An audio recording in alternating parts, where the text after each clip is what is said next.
Hello, everyone, and welcome to the first webinar of our 6-event Marketing Science series. Today's webinar is all about the current state of scientific marketing in 2021.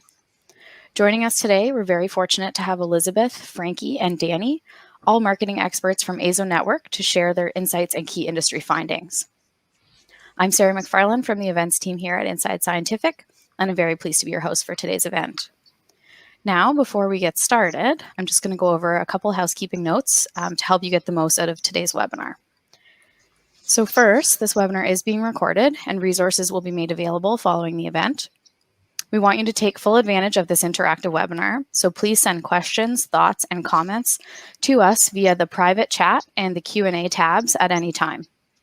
You can also take a look at the handouts tab where you'll find your copy of the market report and a couple other resources. We'll also be running a number of audience polls during the webinar and a survey at the end, so please chime in and share your perspectives with us.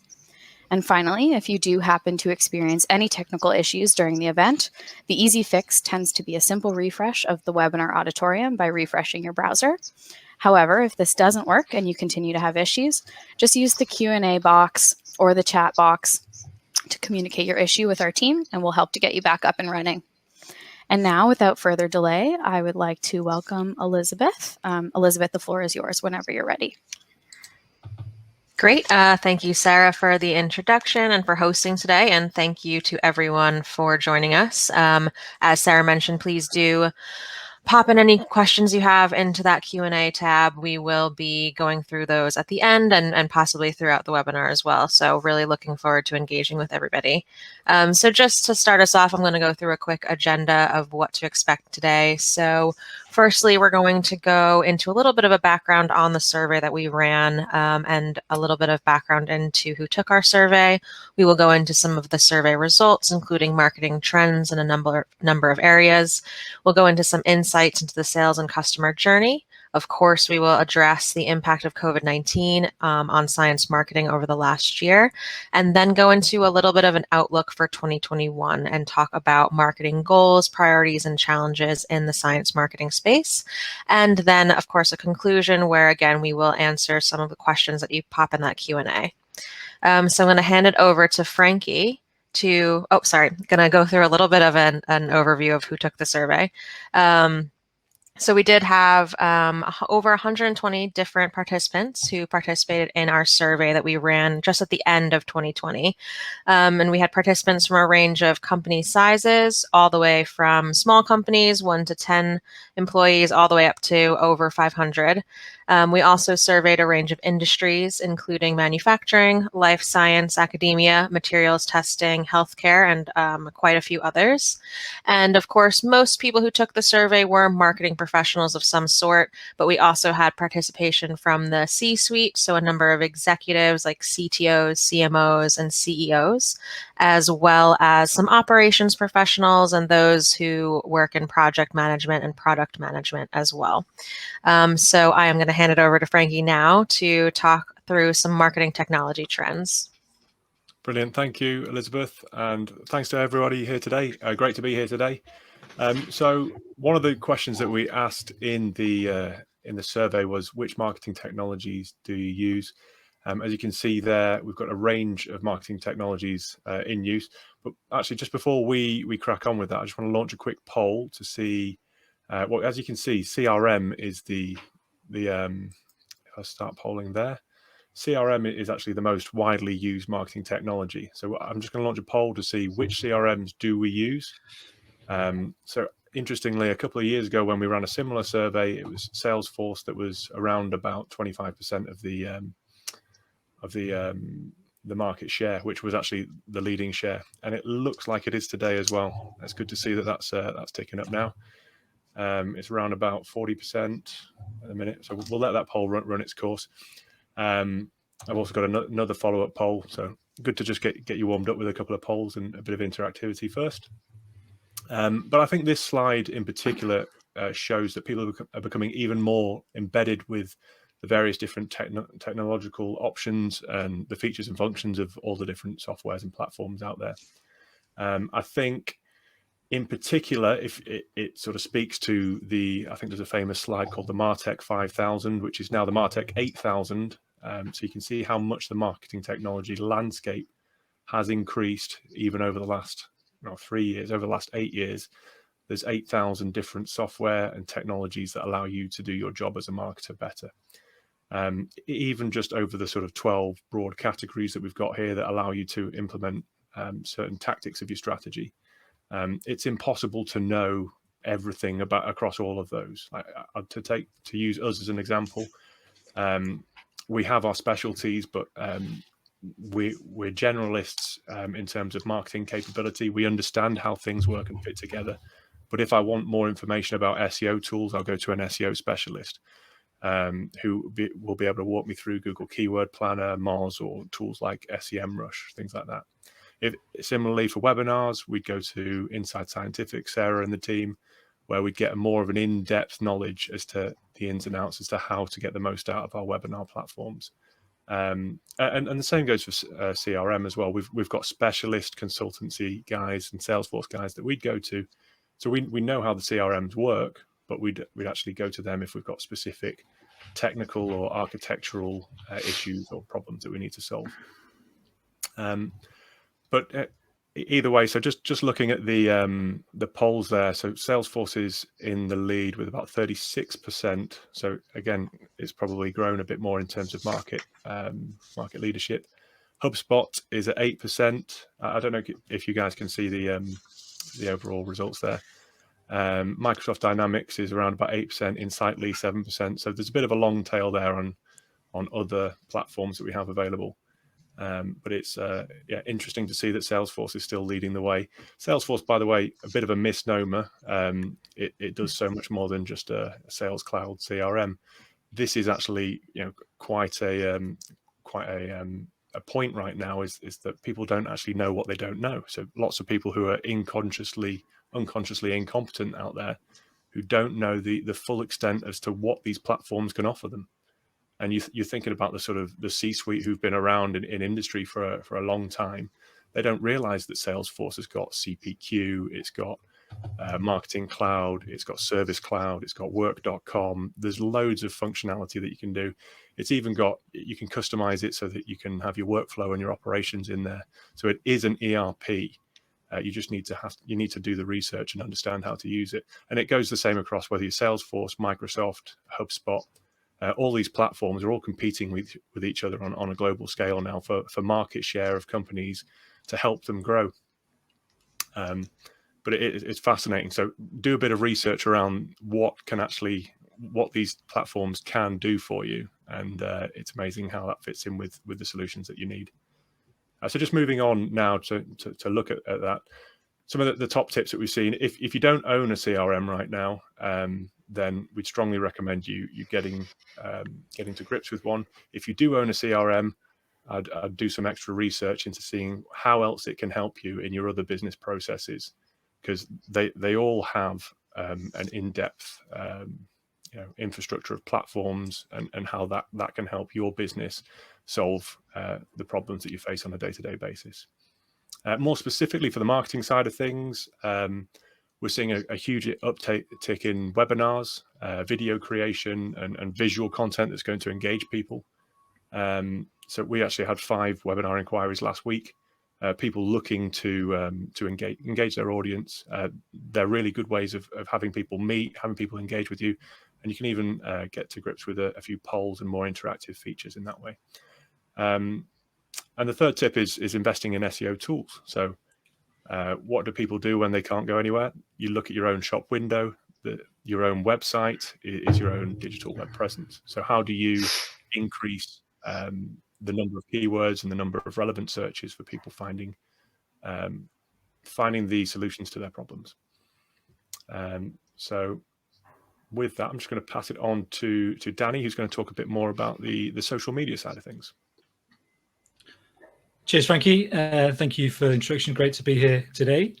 The next thing we looked at is we polled our users or the respondents on their social media use and what networks they were using to promote their organizations. Unsurprisingly, LinkedIn's way up on top with 91%. So almost everyone we polled is using LinkedIn in some form.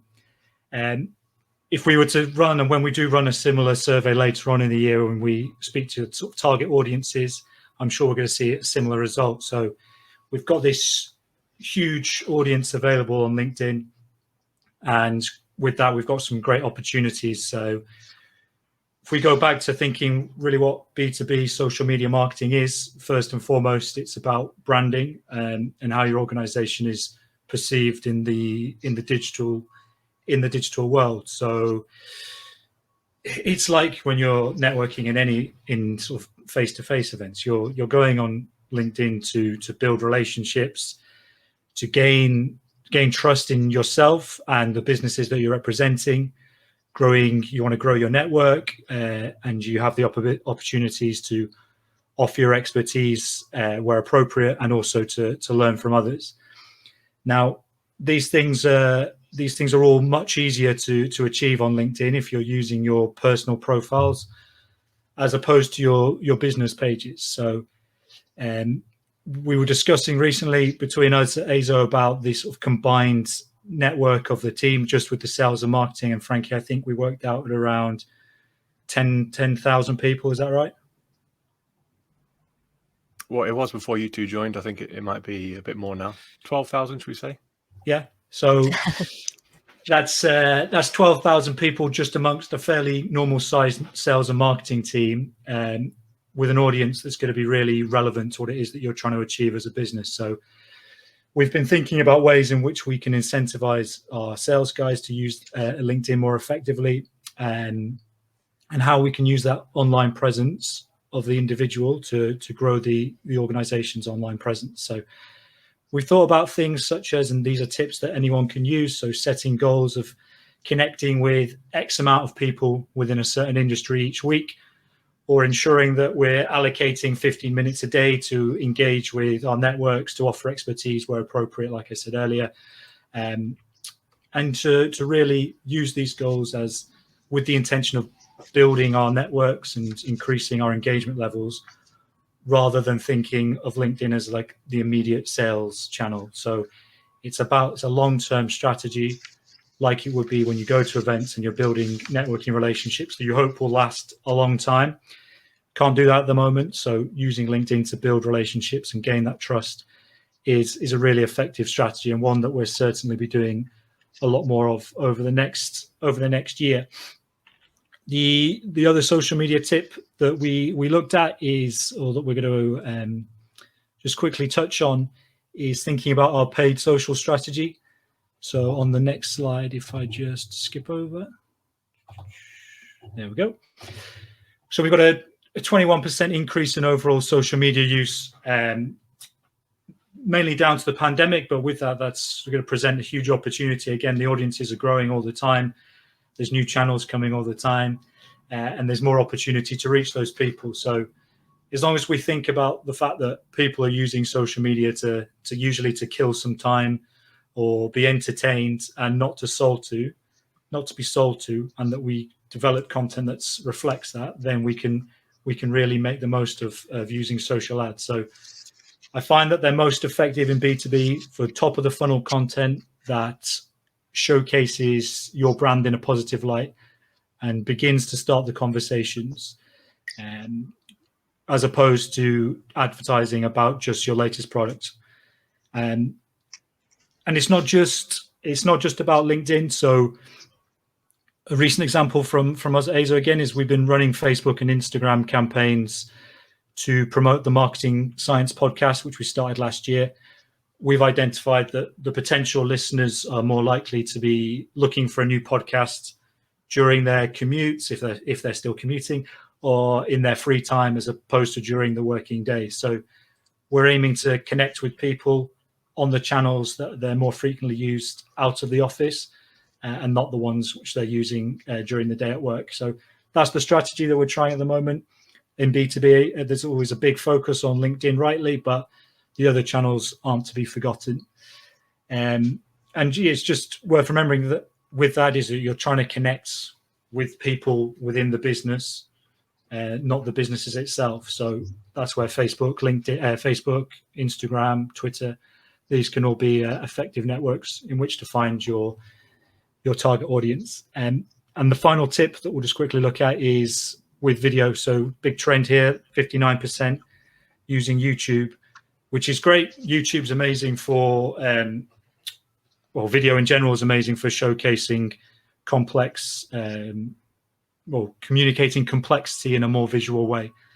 So it's great that so many people are using video, but this also shows that we've got a 41% of people who aren't using it. So there lies a great opportunity if you're one of those organizations. The final thing and the great thing about video is that it's really easy to repurpose it. So it can be repurposed extensively. You can publish it to your site. You can use snippets for other social media channels. You can include it in relevant blog posts. So you're really getting the most from your investment. So just something to consider if you're not already using video. And with that, Danny, you see people spending a lot of time and effort trying to create videos, and then they just they create them and then they just sit on YouTube for forever. But really, there's so many different ways you can put it. You can put it on your solutions pages. You can put it in your emails. You can blog pieces. You can have it in your webinars as a pre-webinar video. You can really repurpose and get the most out of them.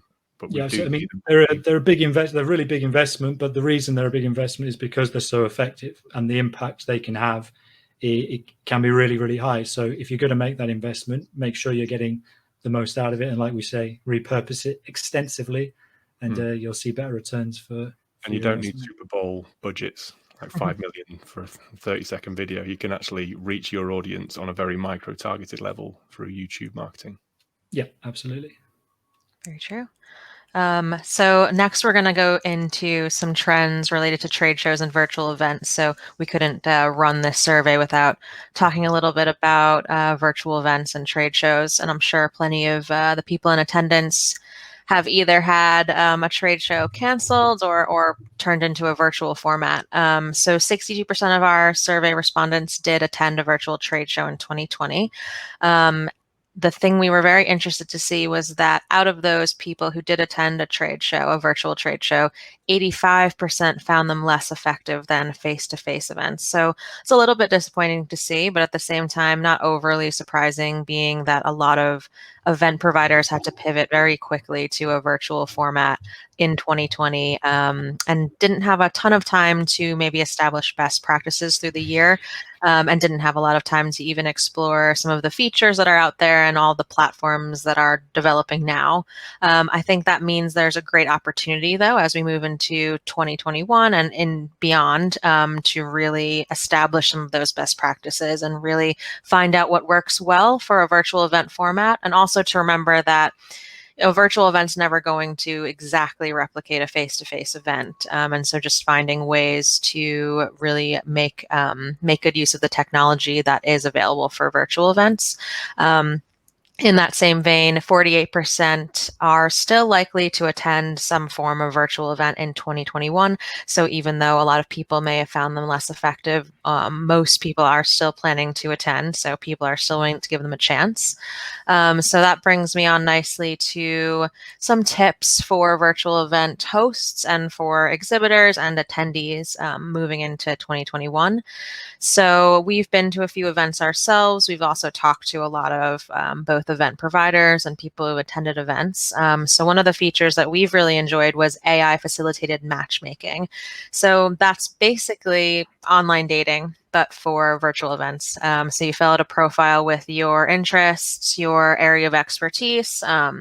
Also, you might fill out whether or not you're looking to purchase a solution or a product, and whether or not you might sell a solution or product. So you are automatically matched with people who share, again, similar interests or areas of expertise, or who might be a good fit for a product or service you're selling. And usually these are 10 to 15 minute long little networking calls. So even in a shorter event, like a half-day event, you could really network with quite a lot of people. And again, they're sort of going to be a guaranteed match for your interests. So a really productive way to network with people who are probably a bit more qualified potentially for a solution or a service you're selling, or just someone who shares an area of research that you might be involved with, or an area of expertise. So we've really enjoyed that, and just generally the use of new technology features for these events. Something else that's been sort of characteristic of successful event providers is their consideration of the mix of on-demand and live content. So the ability to use this on-demand content is really great in terms of being able to avoid sort of scheduling conflicts. I know with some of the bigger trade show events, you definitely have multiple sessions, multiple presenters going on all at once. So the fact that you can now maybe attend one live and watch another one on demand is great. And then the live content, a lot of the events that we've gone to still have the live Q&As, still offer ways to engage and connect during some live sessions. But again, everything's often recorded, so you can engage with that content later at your own time. If you're tuning in from a different time zone, you can do that on your own time at your own leisure. So that's been really great. And on-demand content is often also being made available for 3 to 4 months after the event. So it just allows for more flexible and longer engagement with the content. I know for me personally, when I've gone to face-to-face events or trade shows, you often spend a ton of time in the lead up creating collateral, some of which may only be used, for that event, or not used very often after the event finishes. So it's definitely a nice thought to know that all that event collateral you're creating will have sort of a home 4 months after the event to be engaged with. My one other tip would be to just think outside the box when it comes to planning virtual events. So they're new, so there's a lot of room for innovation, I think. Don't be scared to try out something new. I know, so I used to work in international education, so we used to do a lot of virtual events just by nature of the people that we were talking with. So a lot of the international students couldn't make it to campus to visit a school. So we do a lot of virtual events, and I always tried out new ideas. Some of them worked, some of them didn't. But, for example, we used to give out vouchers for the university store so that students could buy university swag and have it delivered to their home, or, give vouchers for coffee so we could Elizabeth, all have can I just quickly interrupt you?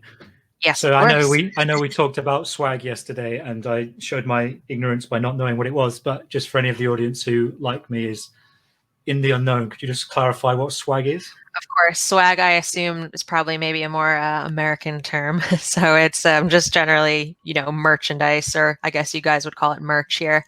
We used to make swag bags at my old job. So for all the swag. Yeah. For all the non-Americans, swag is merch, basically. But yeah, so just again, just think about unique ideas that you can employ, anything to bring people together and engage them a little bit more in your event. But I wanted to ask Frankie, actually, because you have attended, I believe, a virtual awards ceremony very recently, and we are also in the process of setting up our virtual exhibitor booth for PitCon 2021, which is just about in a month from now. Do you have any tips for exhibitors or for people just generally attending virtual events? Well, yeah, I think across it was a BioNow awards dinner. It's a presentation awards where everybody's watching a broadcast. It was quite innovative, the approach that they did. Everyone's watching broadcast. It was a mix of sort of pre-recorded videos of people sort of announcing nominees for the different awards. And then in between the awards, it was you were basically on 50 little Zoom rooms or tables. So you could scan the room as to who was where within the room. You could go and sit on a table, which was essentially a Zoom room or a Teams side room or whatever. And then you could have a proper conversation. So rather than just one person talks and then 200 people listen, it was 50 shorter, smaller conversations, really engaging conversations of 3 or 4 people, it worked really well, and I made some good connections, and we'll be following up with them over the coming weeks. In terms of PitCon, yeah, we're looking to make it as interactive and engaging as possible with the right sort of content. Lots of short consumable content. People don't want to spend they don't want to spend forever on your booth, but they might watch, the sort of 10 short 60-second videos that we've got. So we're making it as bingeable as possible on booth. Great. Yeah. And then I think the final tip is just to go, I think, Frankie, you said this quite a few times, but go with an open mind for anybody. Just remember that everything's new for everybody. So you're not the only one who might have some nerves about using that feature or entering that chat or, requesting that video call. So the one little anecdote I have about that is we, as a team, did attend a virtual event about a month or so ago, and most of the sales team were, set up their profiles and everything on the virtual event platform, but a lot of them are a little hesitant to reach out. So there was a function where you could request meetings with people, either people you already knew or didn't. And the sales guys, some of them are a little hesitant to use the new feature, just wondering what the response would be. But we had one particular member of our sales team who just kind of threw caution to the wind and requested 40 meetings, and just went for it. And he got quite a few positive results back from that. Some meetings set up with either people he'd struggled to chase down before. And then that kind of just made everybody else jump on the bandwagon as well. So, again, go with an open mind, try out some new things. You might just be the trendsetter of your team. So I think that's just important to note. And one last thing I will say about virtual events is that we are running a webinar next week on this very similar topic. So Danny, could you actually give us a short summary of what that webinar will cover and how people can register? Yeah, sure. So to register, we'll share the link at the end of today's session, but it's going to be a roundtable discussion. So we're being joined by 3 other industry sort of experts. So Andy Henton, who's the CEO of Inside Scientific, who are running today's webinar. Michelle Nichols is president of Launch Team, and Rocco Pacella, who's marketing manager at PitCon. So they'll be joining me next Wednesday, exactly the same time. And we're going to have a discussion about the best resources for virtual events, what you can do to plan and create the resources, the importance of game plan and mindset, like Elizabeth just touched on there, and then the how to determine ROI. I think we did actually have a question that's come in today about whether virtual events were worth it or not and how to prove ROI. So we're going to be touching on that next week. So please do join us if that's of interest to you. Great. So turning it over to Frankie, talk a little bit about sales and the customer journey. Yeah, just on that, the value of the virtual event. I think it's because it's a virtual event. I think it'd be like, for me, comparing display advertising to content creation or video creation. They're completely different products. And not to mention the virtual event costs literally when you add up, booking the hotels and all the expenses and the salespeople's time at an in-person event, you're looking at hundreds of thousands of dollars easily once you've spent your booth and you've got your flights and gone to a certain show. Whereas for a virtual event, it's a couple of grand.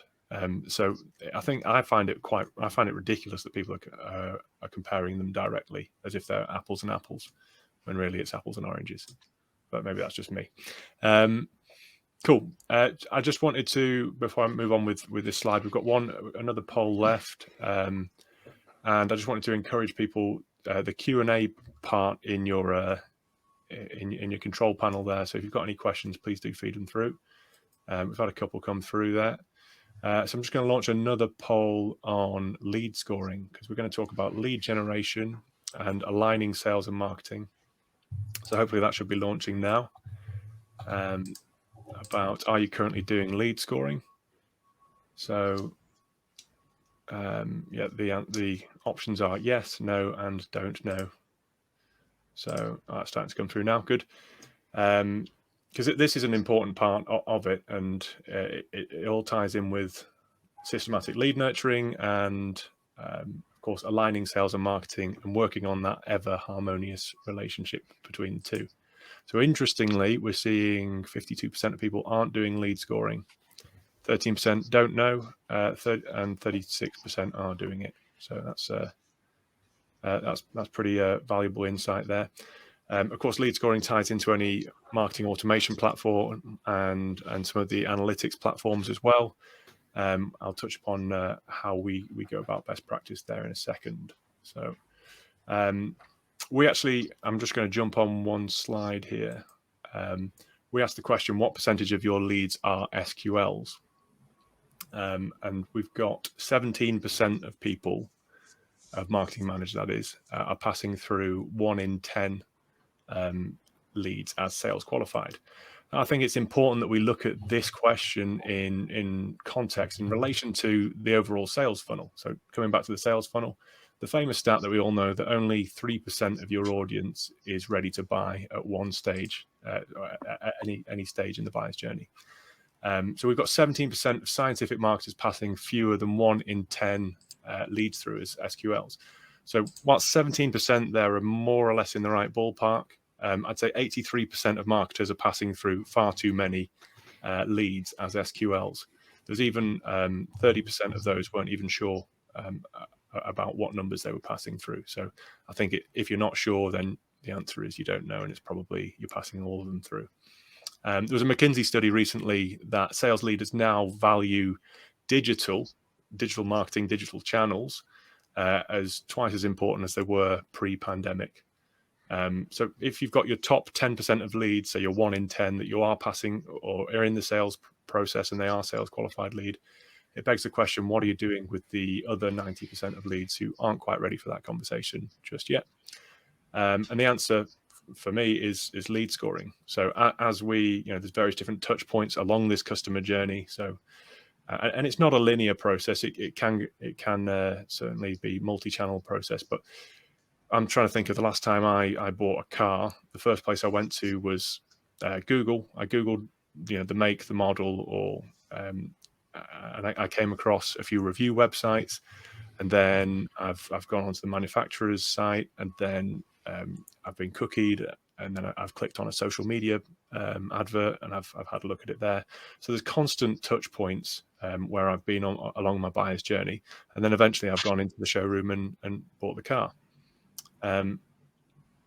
So just to apply that to a B2B context, so just looking at sales of scientific products and services, how are we looking to lead score? So bearing in mind that 41% of people are doing lead scoring, that's great.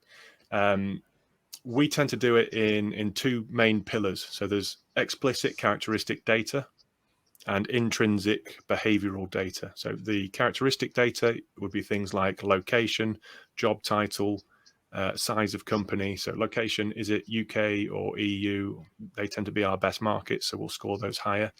Is it a research director? So the words research director, manager, those kind of words tend to add to the lead score. Is it a Fortune 500 company? That's the sort of thing that we can bolts on an extra 10 points. So that's the explicit characteristics. So we know that it's a good characteristic fit for the kind of people that we sell to. The other side is the intrinsic or the implicit behavioral data. So how many pages have they viewed? What have they been on solutions pages, or is it more sort of top of funnel pages? So we might score the solutions pages as 3 points, but the top of funnel pieces as 1 point. Have they watched a webinar or downloaded an ebook? That's an extra 10 points. And then is there a specific commercial inquiry? That tends to trump all of that, and we might give them 30 points for a commercial intent on a particular inquiry. So it begs that question. The Fortune 500 director who's been on one page is still pretty important, even though there's not necessarily the behavioral intent there. And if you weighed that against a small business or small cap, a manager from a company like that who's been all over your website, watched, downloaded all the collateral and watched all of the content, it kind of, there's no straight answer for this, but there, at least if you are scoring it and you are sort of trying to arbitrarily measure them, you can prioritize where you spend your time and at least frame and give some context to the people who are following up on these conversations.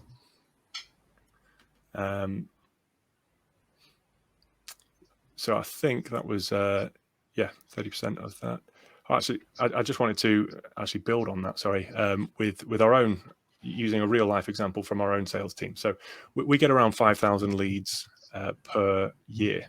They're not all sales qualified leads. It'd be great if they were, but they're not. So with around 10 people in the sales team, that's 500 per salesperson. That's around 100 leads per week, or 100 leads per week. That'd be 10 per salesperson per week. But really, we know that 1 in 10 of those is probably likely to be sales qualified.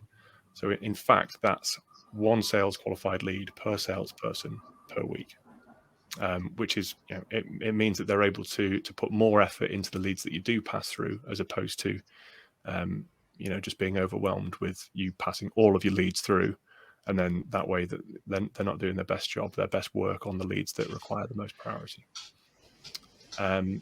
So, I mean, if any more questions coming in, I'm happy to answer them on lead scoring or on. I think there's a really good one that might be good to just answer now. There's one that says, what do you do with leads that don't turn into SQLs? Do you keep them in your system? Do you clean them out?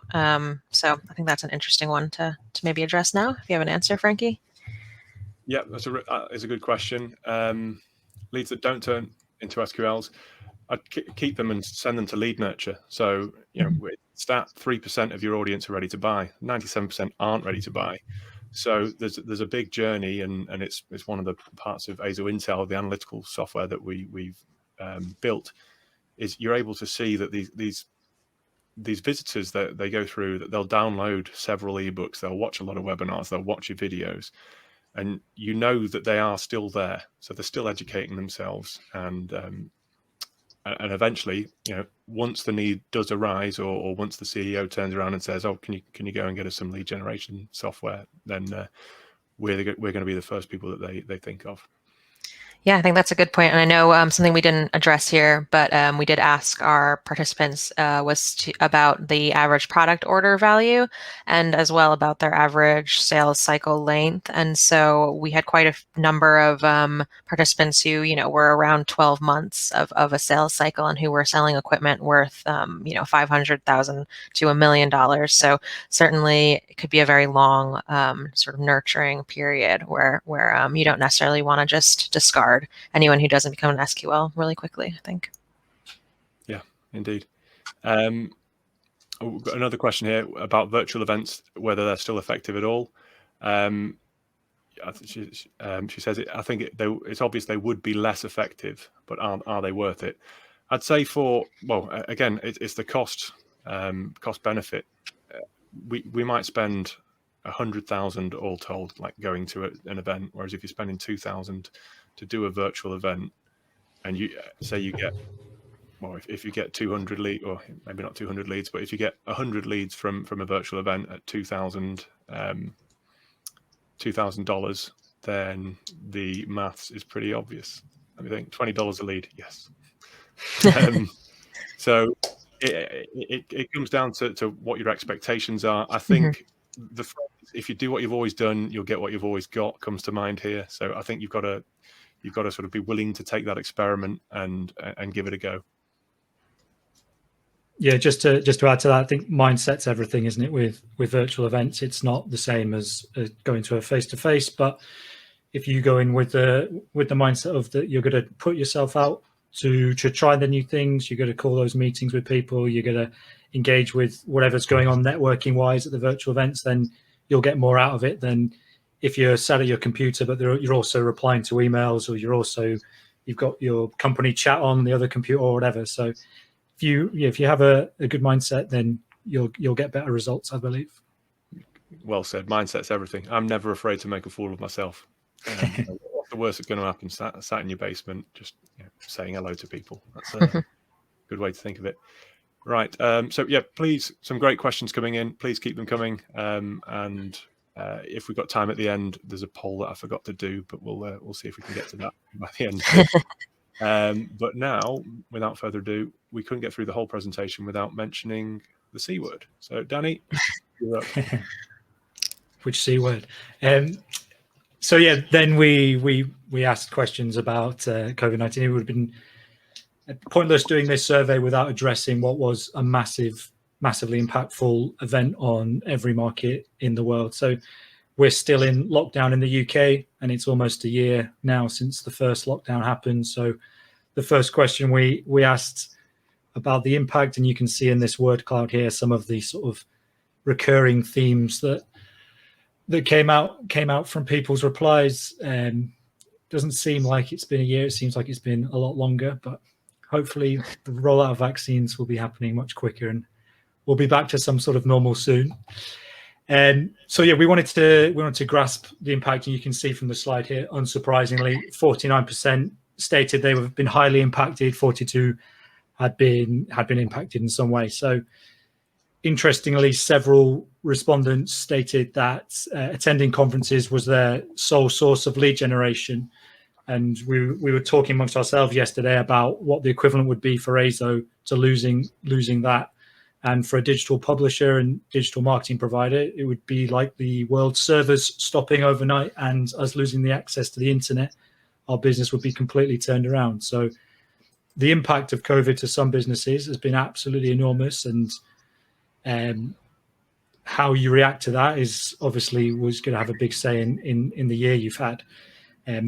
But it wasn't all doom and gloom, although lots of people were clearly impacted from it. There was 9% who stated they weren't at all. Now, these companies, we believe they would have had remote working and digital marketing deeply rooted in their existing strategies already.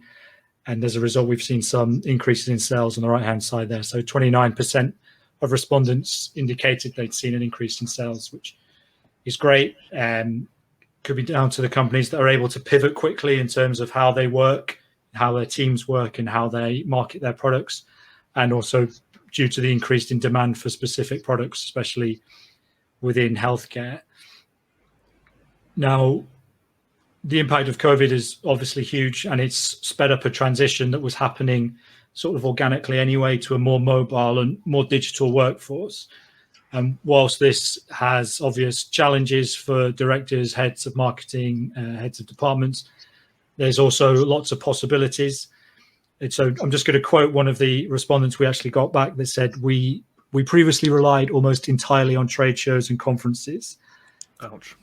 We've moved to almost entirely digital advertising this year. And whilst when trade shows return, we will resume to some in-person events, we will likely attend far fewer and continue to incorporate more digital advertising. So I think this reply sort of really represented what it is that we've seen from the clients that we're working with. And this isn't just in our space, this is in space like industries, lots and lots of different industries. So how your organization adapts to this change, and again, the mindset that the senior leadership have is likely going to have a huge bearing on your market positions going forward. So whilst it's been hugely impactful, it's not all doom and gloom. There's always opportunities. There's always opportunities when these things happen. And I shall hand back to Frankie or Elizabeth. That's me. Thanks, Danny. So we're going to go into a little bit more of an outlook for 2021 now. So we asked our participants about what their top marketing goals were for the upcoming year. And so the chart that you're seeing on your screen is the percentage of our participants who rated the marketing goals you see as a very high priority for 2021. So sort of their top goals. So these are sort of more high-level strategic marketing goals that we asked about. Not too surprised personally to see lead generation and generating inbound sales revenue as the top two of the pack here. I think that's probably in part because those are the metrics that are a little bit sometimes easier to measure and to prove. I know I've worked in organizations or teams before where, you're certainly focused on those two because they are sort of the things that you bring up to the C-suite to prove your value of maybe the initiatives that you're doing. Certainly, again, easier, especially if you've got a CRM to be tracking those two. It's a bit fairly intuitive on how to track. But I think it's really dangerous to only focus on those things that, again, that are a bit easier to measure. So the topics like brand awareness, building credibility and trust, thought leadership, those are all rated quite a bit lower here on the scale of priorities, but I think they're really important. And I think sometimes you just need to become a little bit more creative in how you might measure those things. So for us, for example, brand awareness is very, very important, a big priority for us now and moving into the future. So we are measuring that in part by looking at direct traffic to our site. So that's and branded traffic, branded searches. So by that I mean people who directly type in AZoNetwork or Azo into their search bar, thus showing that they're already aware of our brand. So again, maybe not as intuitive a measurement, but again, just have to get a little bit creative. And same thing with building credibility and trust, thought leadership. There are ways to measure those. Again, you just need to maybe be a bit more creative. And I think it's just important, again, to remember that those types of goals are very important in terms of driving more qualified leads into your funnel. So Frankie, Danny have both mentioned the idea that very few people who are in your sales funnel are actually going to be at the exact moment of wanting to buy and having purchasing intent at that moment. I think, did you say it was 3%, Frankie? Yep. Something around there. So, you're going to have few people who are actually intending to buy at that moment. So things like brand awareness, staying top of mind, thought leadership, those are all really important to, again, continue them on that journey to get to, the stage where they are looking to buy. And again, giving your sales team more qualified leads in the long run. And then my last point here is just that, particularly I think in the science, engineering, healthcare industries, thought leadership and education are really important to users and to companies. A lot of people of your customers might be working in academia, be researchers, be pursuing a PhD, and a lot of people who work in these companies will have gone to a very high level education, doctorate degrees, things like that. So again, that idea of prioritizing sort of education and credibility, I think, is really important in terms of getting more positive word of mouth and more referrals from your current customers.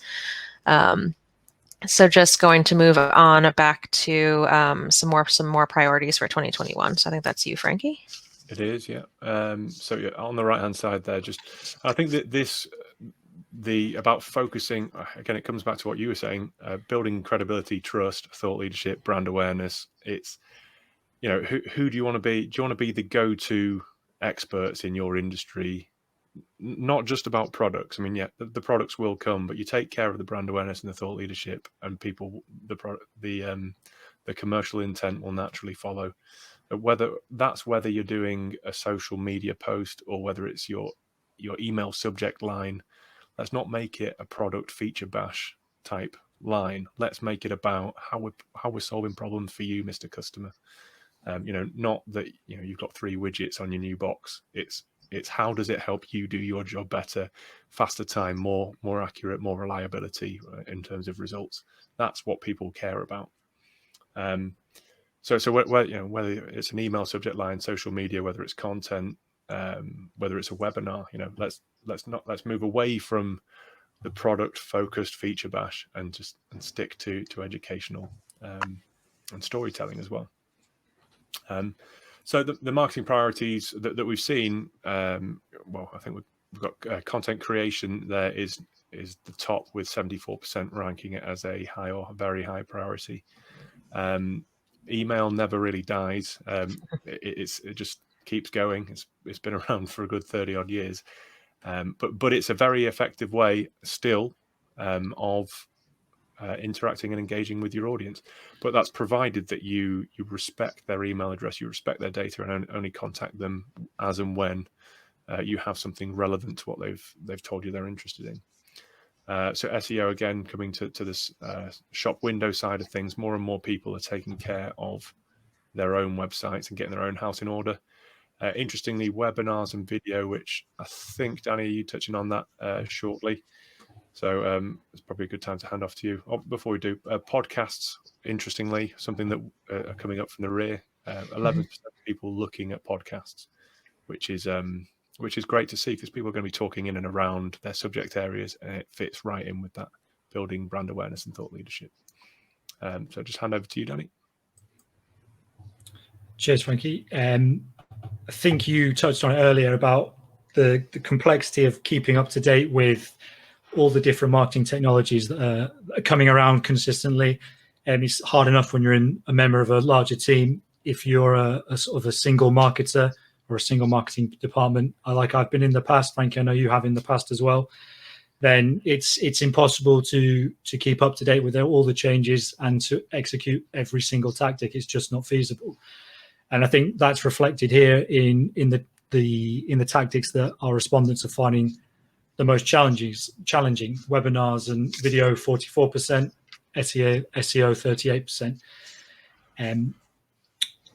This suggests to me a couple of things. That firstly, the companies are seeing that creating high quality, highly engaging digital content like videos and webinars is a real focus for them, which is great because they're, like we've said, they're really good for showcasing your brand, thought leadership, telling stories, etc. But at the same time, they also want to make sure that their search rankings are high enough for them to be found. So there's no surprise that these three are ranked as important in the previous slide, but also as the most challenging because they can often require a higher level of knowledge, experience, and skill that you might not have in-house or within your team. So just for an example, some marketing departments will hire in-house videographers to focus solely on creating quality video content. At AZO, amongst the three of us, we create video content, but when we're doing client video work, we have a whole team that will do that because to create the really high quality stuff, it takes a lot of expertise, a lot of experience. So if you're one of the people who's looking at these digital tactics or other ones that you might find a bit tricky or you haven't got the right skill set, then it's really important to consider how you're going to be most impactful. So just yesterday, I saw a really good quote on LinkedIn that really resonated with me about being comfortable knowing what you don't know. So like we said earlier, it's really difficult for marketers to keep up to date with everything. When there's a new tactic that you think is going to work for your business and it makes strategic sense, it makes financial sense, then outsource where appropriate because there's so much going on. You've only got so much time in the day. So if you really want to get that high impact stuff and you don't have the skills in-house, then definitely look to outsource where it makes sense. And I shall hand back to Frankie, I think, just to round things up, and then we can might have time for a couple of questions. Yeah, just on that, I'm going to paste a link in there. Hopefully you can see it, but it's a book that we've all read called They Ask You Answer, and it's about inbound methodology. The guy actually sold pools. He was a pool installation guy in North Carolina. But the principles are really transferable to B2B as well, any industry. But it's all about education and making sure that you're establishing yourself as that thought leader. I'd recommend everybody read that because it's a fantastic book. And well, I don't know the guy personally, but it's a great read. He first thing he does is hires a videographer so that you can create more and more engaging video content. It was only sort of 60-90 second content, but it really resonated with his audience, and he ended up just dominating the pool industry worldwide in the end, rather than just the East Coast of America. But now, actually, before we just wrap things up, I do have one poll left. I just want to launch this one. So it was from the original, my first slide. It was about how would you rate your business's overall use of the CRM. So we realized that Salesforce was probably the market leader. It again comes down to that, how consciously competent are you, or do you think there's more to your CRM that you don't know about, or some of the hardest things are getting people to use it, adopting best practice. I've seen mergers and acquisitions where you're getting multiple CRMs being merged into one system. So we're getting some interesting results there. So I suppose the majority, about 50% of people are on, or 46% on okay. So that's a 3 out of 5, which is interesting. So someone says excellent. So probably a Salesforce specialist there. I'd love to have a conversation. But again, I just recommend you go and have a look at your CRM provider and see what else they do, because there's that much. We're in a data revolution. There's that much data available. I think it's the people who master the single source of one customer view that are going to really gain the competitive advantage, competitive edge over the competition. So just to wrap things up, where are we at here? Of course, so the inevitable plug, of course, we are the marketing science guys. We are the digital marketing specialists for science and engineering. If it's marketing strategy, brand awareness, lead generation, please do get in contact with us. Visit AZoNetwork.com. You can find out more information at AZoNetwork.com/marketing-science or /podcasts. Check out the website. There's plenty of learning resources there. We do it really ascribe to that inbound methodology. So whenever we create content, we aim to create high quality content, use targeted distribution methods, and then use in-depth analysis using the AZO Intel analytical tool. So yeah, we've waited till the end to give you the product plug, but as we recommend you do, you're still here, so that's great to see. Any more questions coming in at this stage? Then please, please do just pop them in. I think we've got about 5 minutes to the end. So I'm just going to, interrupt really quickly to say that we do also have a market report that we created based on the survey results that some of which you just heard here, but the report does include a number of extra subjects as well. So please, I think the report, yep, you should have it on your screen now to be able to download.